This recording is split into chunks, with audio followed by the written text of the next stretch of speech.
Hello mga kapatid, magandang gabi po. Pasensya na po kayo at ginabi na ako. Ang dami ko pong trinabaho sa maghapon. So, tayo po ay dumako naman dito sa ating mga pangkabuhayan, ano?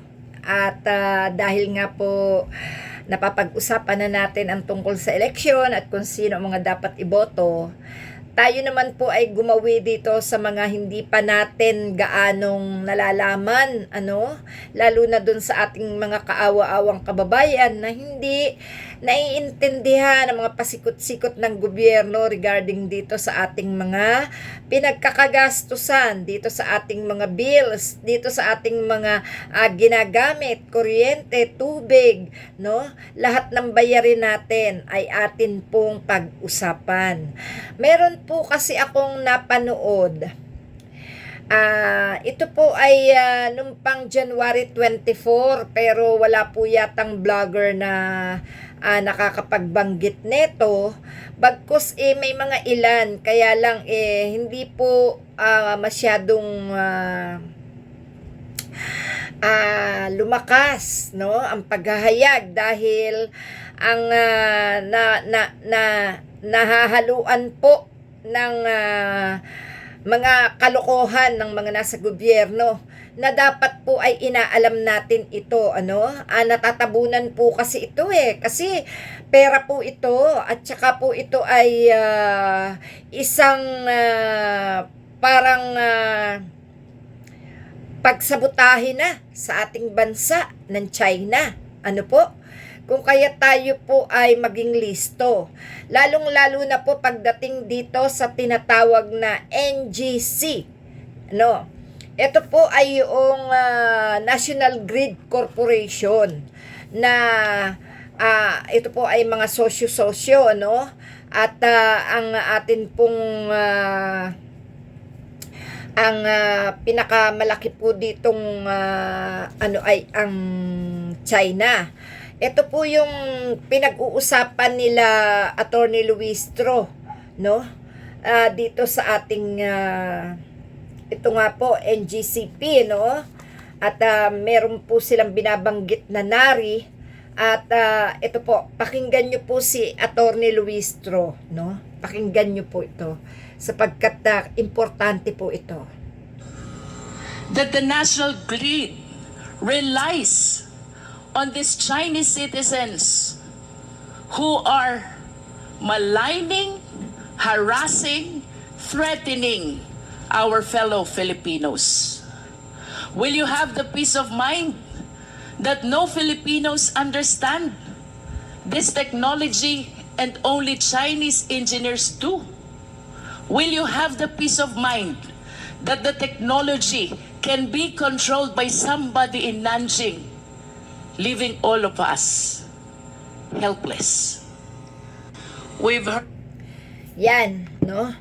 Ito po ang tungkol sa ating kuryente na napakahalagang bagay sa ating buhay. Sapagkat ang kuryente po, lahat po ito ay naririto na natin ginagamit. Hindi tayo makapag-wifi kung walang kuryente. Wala tayong liwanag kung walang kuryente. Hindi tayo makapagluto kung walang kuryente. Hindi tayo mabubuhay sa puro init kung walang kuryente. Hindi tayo makakapag-study ang ating mga anak kung walang kuryente. Ang buhay po natin ay nasa kuryente. Pero, ito pala ay merong bagay na hindi nalalaman ng ating mga kababayan. At yan po ay ang pagpapatakbo nito at kung sino ang may hawak nito. Ito ano po, kaya po tinawag na National Grid Corporation sapagkat ito po ay korporasyon ng malalaking tao at malalaking bansa, no? Ito pong tinatawag ni Attorney Luistro na nari ay ground na ginagamit, no? Dito sa NGCP. Ito po. At maya-maya po tatalakayin naman natin ang tungkol sa Maharlika Fund. Ito po, pakinggan pa po natin si Attorney Luistro. For the explanation of the technical personnel of NGCP and having heard that Attorney Melvin Matibag Yeah. used to be connected with Transco. I believe he's an expert witness or resource person as well. I wish to request Attorney Matibag to please enlighten us. What is Escada? What is NARI? And kindly correlate their significance to each other. Well, yung SCADA po, thank you po, no? Yung SCADA is the system. Yung po yung, that's generic, yung parang yun yung that is supervisory control and data gathering na ginagawa po nila. No? Yung NARI po, that is the brand of the equipment, hardware, software, na nilagay nung pumasok po ang NGCP. Before that, ang nandun po is GE, tsaka ABB. Bago pa po lahat yan, bago lahat yung mga system na yan, nilagay nila yung NARI. Kaya nung pinag-uusapan natin yung problema ng China, kaya po lumalabas yan, kaya may suspecha tayo. Dahil, kagaya ng explanation ko po, ulitin ko po kanina, ang cellphone natin to iPhone, this is the hardware. But this is run by a software, iOS. Kayo po ba naniniwala na yung nilalagay nyo dyan, hindi nakikita dun nung gumagawa? Knowing that ang NARI is proprietary. May source code po yan. Kanina sinabi, nasa kanila raw yung source code. Parang yung election po, since mag-election, COMELEC may source code dyan. Nakikita ng COMELEC yan. So, ibig po sabihin, delikado pala tayo. Dahil kung ang China po ang may hawak ng ating kuryente, nitong ating power, nitong ating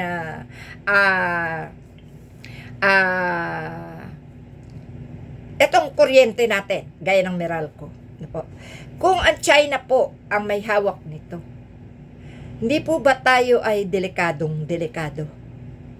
Sapagkat anytime, pag nabwisit sa atin ang China, patayan lang tayo ng 1 buwan, patay na tayong lahat. Hindi na tayo kailangang lusubin. Hindi na kailangan tayong bombahin. Sapagkat papatayan lang tayo ng power, no? Ay wala na tayong magagawa. Dahil sila ang may hawak nito. Okay, pakinggan pa po natin ito. Alam po yan ng COMELEC. Bakit nilagay yung NARI?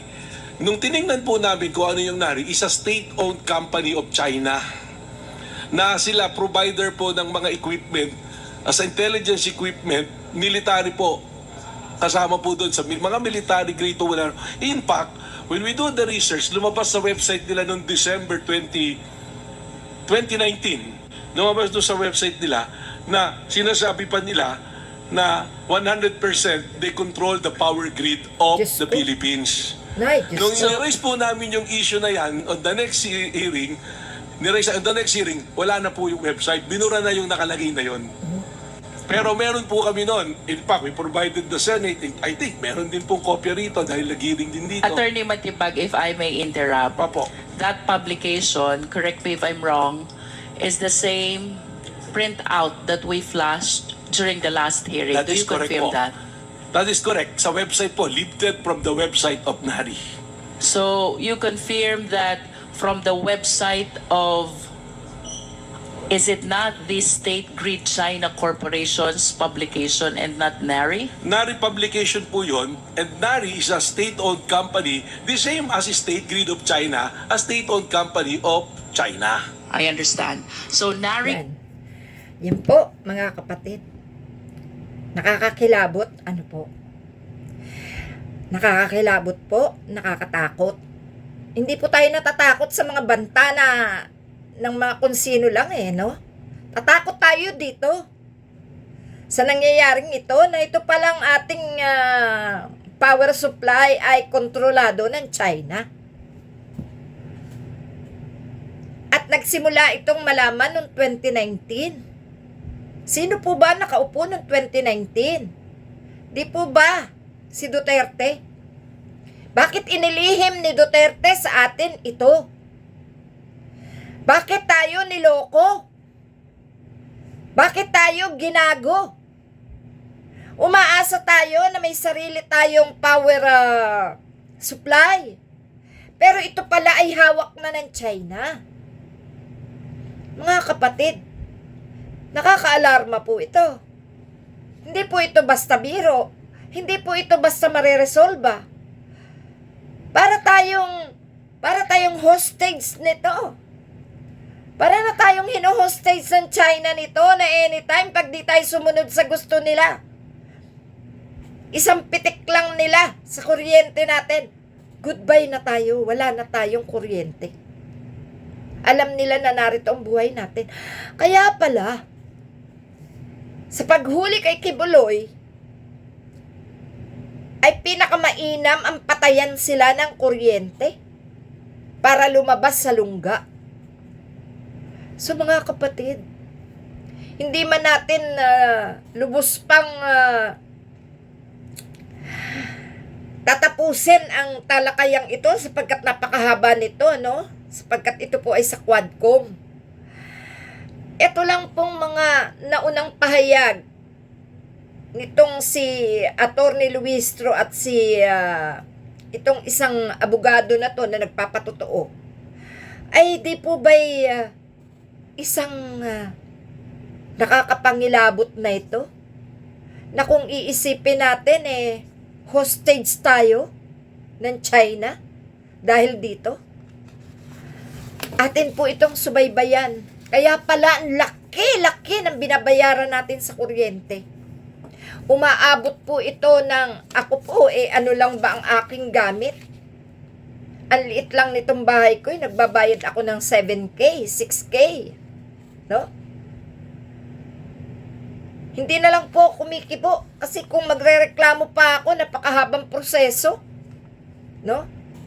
Magreklamo ka sa Meralco kung saan-saan ka lang ipapasa. Abutin ka na maghapon, wala rin, di mo rin mababawi yung ibinayad mo na sobra-sobra. Kagaya nung nagkaroon ng COVID-19, nagka-pandemic, hindi ba't sinamantala rin tayo sa ating kuryente? Ubod ng laki. Talaga to si Duterte ang nagdulot ng kahayupan sa ating buhay. Mula nang si Duterte umupo. Imagine, hindi naman talaga ganito kalaki ang binabayaran natin noon. Nung hindi pa si Duterte ang nakaupo. No? At wala tayong nababalitaan na may mga Chinese, may mga China na involved sa ating mga ari-arian dito. Pero nung dumating si Duterte, lahat. No? At ito naman pong Maharlika Fund, no? Para po sa ating kaalaman. Ito pong Maharlika Fund ay ibinabawas ito sa ating mga benepisyo gaya ng GSIS, SSS, at saka PhilHealth. Kaya po zero ang subsidy ng PhilHealth ngayon. Akalain nyo ba na ang PAGCOR ay may 10% ambag sa Maharlika? No? At ang Maharlika Fund ay nakihati sa NGCP 20%, no? Corporation po kasi to itong NGCP na to no? Kaya po tinawag na National Grid Corporation, no? Ay dahil ito nga po ay may ambag ang Maharlika dito, nakihati, no? Ng 20% po ang sa Pilipinas at ang pinakamalaki ay sa China, no? Kaya ang laki-laki ng binabayaran natin sa kuryente. At ito nga po, meron sa SSS, GSIS, PhilHealth, no? At PAGCOR. At napag-alaman ko rin po sa mga talakayan ng mga taga-Quadcom, mga senadores, dahil talagang kinukulit ni Senador Riza ang tungkol dito sa pagbibigay ng citizenship sa mga China, sa mga taga-China, is sinasabi nila na wala daw namang kinalaman yung binigyan ng citizenship, no? Ito pa, ating pakinggan itong talakayan na ito ni tungkol dito sa tungkol po dito sa ito kay Senadora Riza Hontiveros. Ito. Wait lang po at medyo mabagal. Oh, bakit something went wrong? Wait lang po